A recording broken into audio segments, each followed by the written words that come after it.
I got a Nintendo Switch 2 on the release date. Here in the UK, a few specific stores had a midnight launch, but in my case, I got mine at a local Curry's PC World in London as soon as it opened. It's been about 2 months since it was released, so was it worth it? Today we're unboxing Nintendo's latest console and checking out some of its basic functionality.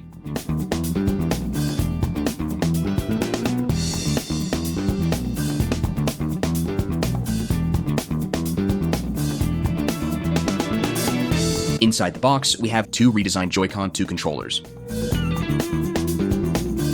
The Switch 2 console with a 7.9-inch display. The new Joy-Con 2 grip. The new dock power adapter.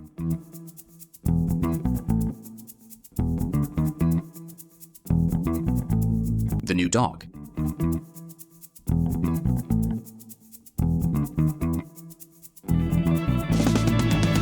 The download code for Mario Kart World, a quick start guide, an HDMI cable, and the Joy-Con 2 straps. The new Joy-Cons 2 are bigger and feel sturdier overall. Nintendo added a new C button which activates game chat for screen sharing and voice chat. The Joy-Cons now connect magnetically, which is even more satisfying than before. Straps are included, which can be used to facilitate the new mouse feature. The new dock has been redesigned. It's slimmer, includes a built-in cooling fan, supports 4K output at 60Hz, and it comes with a proper Ethernet port for wired gaming. The console comes with 256GB of internal storage, but you can expand it using a microSD Express slot under the kickstand.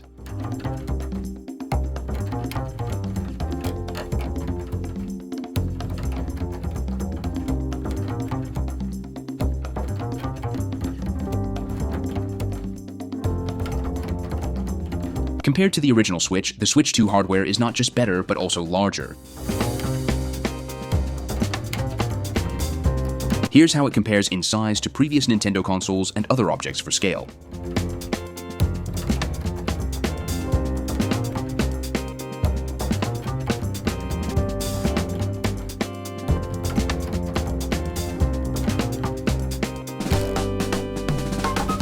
As for the setup, turning the console on for the first time and transferring data from the Switch 1 was simple enough by following the provided steps.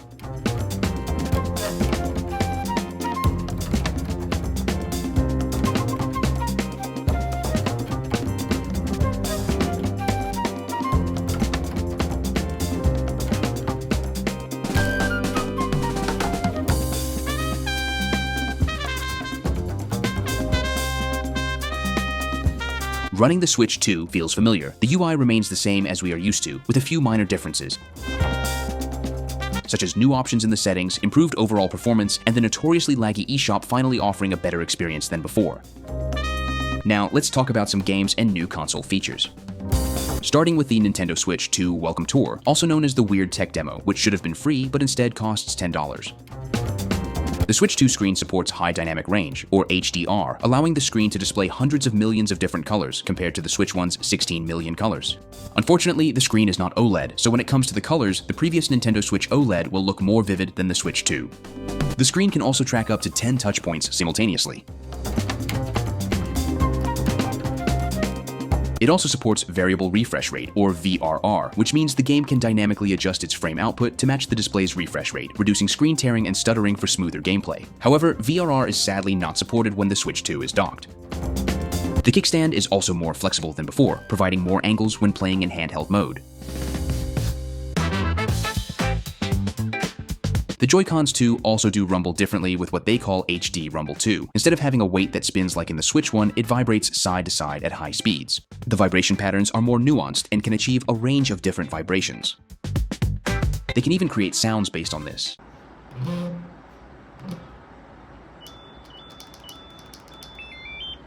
The C button on the Joy-Cons opens Game Chat, which lets you create rooms where you can invite friends to chat with them while playing the same or different games, and even share footage of your gameplay and your face using the external camera.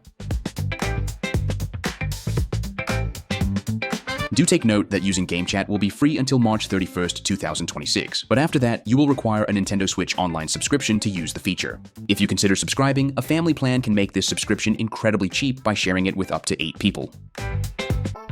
Another feature in the Joy-Cons 2 is the mouse functionality, which can be triggered by simply tilting the controllers sideways. They include helpful straps, which can make the mouse flatter and easier to use, and they work well even on uneven surfaces, so you don't always need a desk nearby to use them. You can use the mouse to navigate the Switch 2 UI and also in compatible games. The Switch 2 supports external cameras, which can be used for game chat or in select games. They sell their own cameras, but the console is also compatible with other types.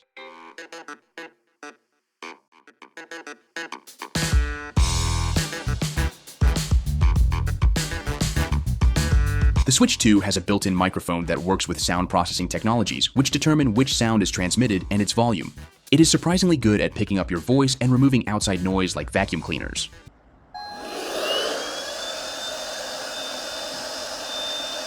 Test 1, 2, 3. Test 1, 2, 3. Next, the Switch 2's main release game, Mario Kart World, has proven to be a great release title, featuring new elements such as 1. 24-player races, increased from the previous 12-player limit. 2. New mechanics, charge jumps, wall rides, rail grinding, and rewinds. 3. Free roam mode, where you can explore, complete missions,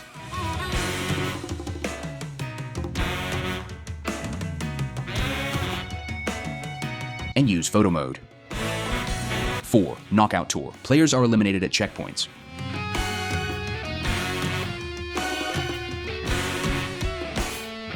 5. New items. Includes the coin shell, ice flower, and more.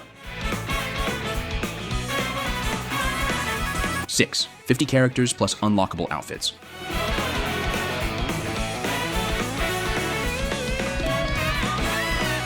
7. Updated battle modes. Balloon Battle and Coin Runners return.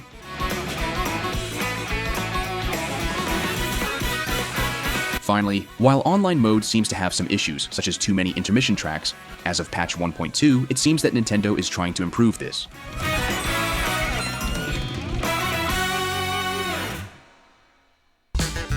Other than Mario Kart World, the only other big new exclusive title available is Donkey Kong Bonanza, which has received many amazing reviews, but I haven't bought it because it's too expensive and I have a huge backlog of games to complete. But one place where the Switch 2 shines is being able to run what its predecessor couldn't. New third-party games are available that previously could not run on the original Switch, such as Cyberpunk or Split Fiction. Even Elden Ring is coming up soon this year. Also, by default, a lot of older Switch games run better on Switch 2. Mario Odyssey, which did not get any sort of Nintendo Switch 2 upgrade pack or similar, is now much smoother.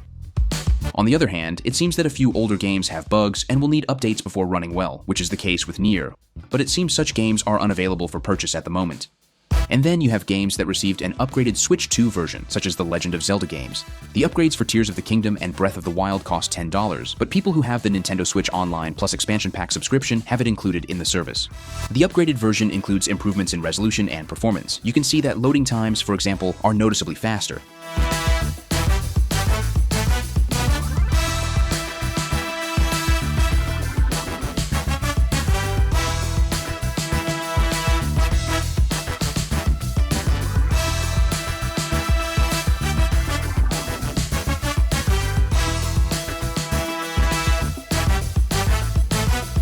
Moreover, you also have access to the Zelda Notes phone app, which includes these features.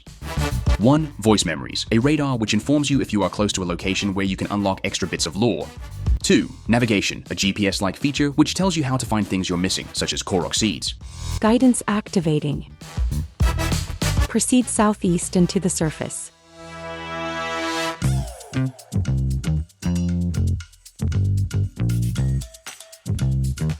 You have reached your destination.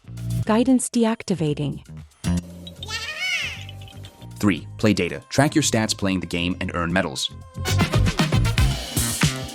4. Global play data. Track your data against global player data and even by region. 5. Daily bonus. Get free items every day. 6. Amiibo. Track all the Zelda amiibos you have scanned into the game and earn bonuses over time. 7. Photo Studio. Take your in-game photos to the next level. 8. Item sharing. Share your items between Breath of the Wild and Tears of the Kingdom or with friends.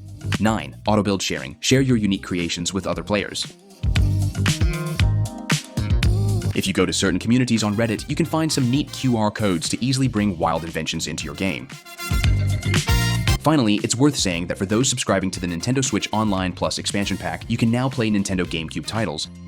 Currently, the following titles are available. Now, this is only a partial picture of the console. It's still early in the life of the Switch 2, and there are many tests that need to be done, especially when running non-Nintendo games. We also need to see how they will address the incredibly expensive games. Mario Kart World is cheaper when bought with a console, but the new full price for some Nintendo games is not looking very good. With that said, the first impressions so far were quite positive, and I am satisfied with the experience that I have had. But unless you're a big Nintendo fan, if money is not an issue, or you want to play Switch 1 games with the best experience, you could benefit from waiting a bit more before purchasing one of these to see what other information, games, and features we will get in the future. However, considering the Switch 2 is backwards compatible with the vast majority of Switch 1 titles, if you don't have the previous Switch and you want to get into Nintendo games, saving a bit more for a Switch 2 seems to be a good decision. If you want to know more about the Nintendo Switch 2 and all things geek, make sure to like this video and follow us. This is CJ Geek Labs, and I'll see you soon.